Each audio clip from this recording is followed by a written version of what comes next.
With the 2024 presidential primaries on the horizon, I think it's time we go through everything one more time. So this video is going to be looking at the Democrats. I last did this 4 months ago, and if you follow politics at all, which I'm sure a lot of you do, then you probably already know what's happening. But some of you probably don't follow politics all the time, so let's get a quick refresher on where things stand. So we're going to do most of this on Wikipedia. We'll have to assume enough of the information is accurate, but let's start with the candidates. And there's no bombshells here. It's Joe Biden. He's the clear frontrunner, and outside of extraordinary circumstances, he's going to be the nominee. However, since the last time I took a look at the candidates, there has been some changes. First, Dean Phillips from Minnesota, he actually did enter the race. I didn't think he was going to do it because I don't think he has a chance. Now I just think he doesn't have a chance. Phillips has voted with Biden, I think 100% of the time, so he's kind of just the younger version of Biden. He's kind of bland and non-threatening, but given that there's a lot of Democratic voters that don't want Biden to be the nominee, in theory, there is an opening for Phillips, but he just hasn't really gained any traction. But now we've still got Marianne Williamson in the race. She's the progressive candidate, and there's going to be different views about her. Establishment Democrats definitely are against her. They think she's the crystal lady, she's on the fringe, and she's not a serious candidate. So there have been some smears about Williamson, and I'm sure on some issues she's definitely going to be too out there for the mainstream, but she's also going to have some issues, mostly on populist economics and going after the rich and powerful. That is going to be appealing for a lot of voters. That's probably going to be the biggest threat for the establishment. So Williamson is doing better than Phillips, but neither of them are really going to make a dent against Biden. We've also got Robert F. Kennedy Jr. Last time, he was in the race as a Democrat. He's changed things up. He's now running as an independent. It's unknown if he's going to hurt Biden more or Trump more. It's enough to keep the Democrats and the Republicans on their toes. And like with almost every candidate, I think most voters can pick out 2 or 3 things they like and probably another 2 or 3 things they're not a big fan of. Now down here, there's the minor party candidates. This tells you about their ballot access. This is not overly important. You could take a look at this if you'd like. The only thing I'll point out here is Cenk Uygur from the Young Turks. He also entered this race. I think he's a reasonably high-profile candidate from an online internet perspective. He's definitely letting loose against Biden and the establishment, but he wasn't born in the U.S. I haven't seen him gain any traction at all, so it seems like he's legitimately been relegated to a non-serious candidate. Now let's move on to the next topic. That's going to be the running mate. And as far as Joe Biden is concerned, it's going to be Kamala Harris. She's already on the ticket, so it makes sense. I don't think she's popular. I think he could strengthen the ticket with a different running mate, but I don't think he's looking to shake it up at this point. Plus, I think he would have to deal with the optics of identity politics, so he's sticking with Harris until it doesn't work. And as for the other candidates, I don't think they've gained enough traction to seriously consider a running mate. Maybe I've missed something, but there's probably minimal benefit to picking somebody at this point. Down here, we've got the primary and caucus calendar. Iowa should be coming up first. We'll take a look at that again in a moment, but New Hampshire is listed as the first primary on January 23rd. That's been controversial because the DNC has officially made South Carolina the actual first primary, but New Hampshire says they've traditionally been the first in the nation primary, so they don't care what the DNC says. They're going to go ahead and be the first. And in addition to that,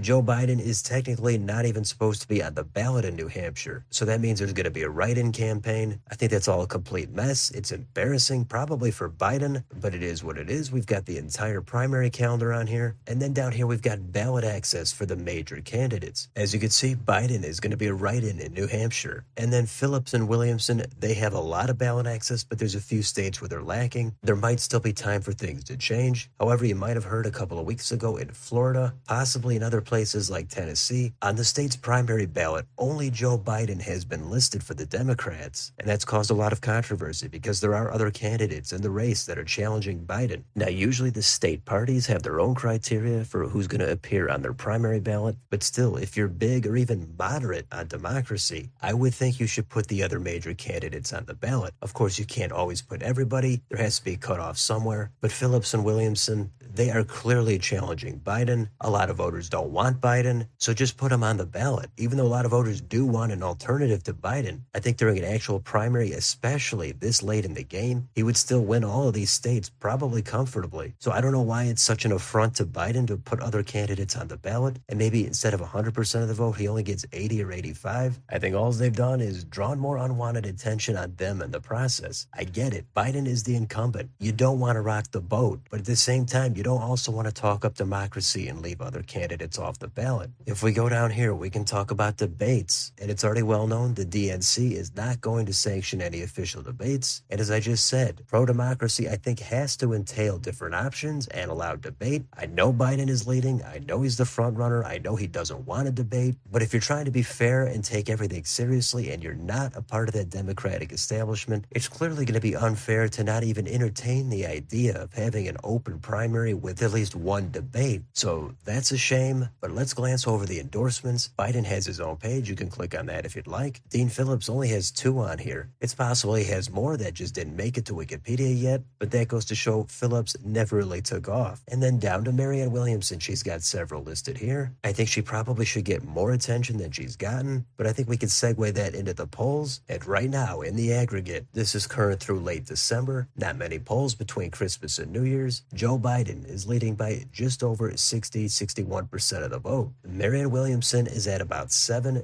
Dean Phillips is at about 4. There are more than 20% that are undecided. If you look at the individual polls, there's not a whole lot to say. Biden is dominating. Outside of these polls, they are not thrilled with Biden. They would prefer a different candidate. However, when it comes time to put up or shut up, these polls do show they end up supporting Biden. When it comes to campaign finance, the data on Wikipedia was only updated through last July. So I think we can move on and take a look at the first race. That's going to be the Iowa caucus. Now this says in-person caucuses focusing only on party business will be held on January 15th, but voting on candidates will be done exclusively via mail-in ballots from January 12th until Super Tuesday, March 5th. That's a little weird. I'm not sure I fully understand that. If the caucus is on January 15th, then I think that's when the cutoff should be, and we should get the results on that day. So unless I'm missing something, dragging it out for 2 months like that is going to be a turnoff for me. We've got one December poll from Emerson. Biden's crushing it with 69. If we go to New Hampshire, that's the state with all the controversy with the scheduling and the ballots. If you want to read more about it, it goes into it here. But it sounds like there has been bipartisan pushback in New Hampshire on the DNC making South Carolina the first primary. If we go down to the polling, we've got Joe Biden leading as a write-in candidate. The polls from December have him at anywhere from 38 up to 51%. Phillips cracks double digits in this. Williamson still under 10. The undecideds are significant, even showing up to 39%. So I think New Hampshire is going to be the weakest state for Biden. Probably the same thing for Trump on the other side, but I still think he's going to win. After that, it's going to be smooth sailing. And one last thing we can do is get on Real Clear Politics and take a look at the trend. So here, Biden with a 60-point advantage in the aggregate, and if you look at the timeline, there's been almost no change. Biden with a commanding lead and none of the others getting much traction. So the final thing we could do is get on Predict It, take a look at the markets and see where people are putting their money. This pretty much matches up with the polling average. Biden has a very significant lead. He's over 70 cents. However, second place is somebody that's not even in this race. That's California Governor Gavin Newsom. I think people are betting on if something serious happened to Biden health-wise, Gavin Newsom is going to be the guy to step in and take his place. It's surprising people think he's going to do it over Harris, but you even have Hillary Clinton on this thing down at 3 cents. So what's the conclusion here? Well, it's not complicated. Outside of something extraordinary happening, it's going to be Biden. But there are other actual candidates in this race. Contrary to how it might seem in some of the mainstream media, voters are hungry for an alternative, but for the establishment, the idea of somebody other than Biden is pretty much off the table. There's all kinds of issues with ballot access and debates, but it looks like it's going to be Biden or bust. I think if Biden were to go through an actual primary, he probably would still win. It might be by a narrower margin, and as much as a lot of voters aren't thrilled about him, that incumbency I think would put him over the top. Now, if there were actual debates featuring Biden and the other candidates, that is going to give some exposure to the alternatives. However, that would seriously bolster your case for being pro-democracy, plus it would give Biden a chance to sell his case to the American people, and it would give Biden a chance to sharpen his debate skills, which he might need against Donald Trump. I think there are concerns about how much Biden can get out there and do some serious campaigning. On the other side, Trump looks ready to go. He does have other issues, but that's an overview of where things stand